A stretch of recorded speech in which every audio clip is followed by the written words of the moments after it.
Hello, Dave Vance here from the Tennessee Informer. On Thursday, President Trump's so-called big beautiful bill narrowly passed out of the House. Now it's headed to the Senate, where it faces much of the same opposition in the Senate.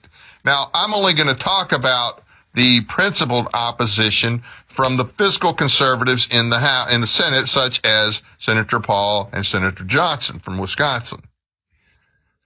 This bill, as they correctly point out, does not reduce the deficit. It increases the deficit. Matter of fact, there's a provision in this bill that Senator Paul is objecting to because it authorizes the debt ceiling to be raised $4 trillion over the next 2 years. We're going, and even the CBO scores it at least 3.8. Okay, so we're going to spend $4 trillion more. This is insanity. When you're in a hole, you stop digging. You don't keep digging.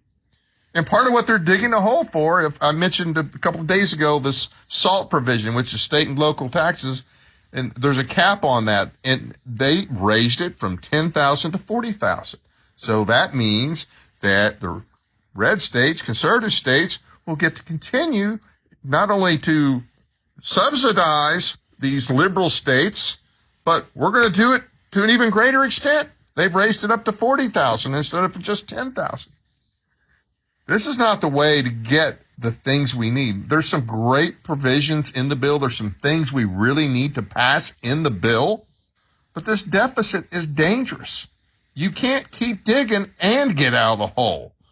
We have to do one or the other. I don't know why we don't just do what Senator Johnson suggests and go back to 2019 spending levels. That's it. Call your senator and let them know. That's it for today. Thank you.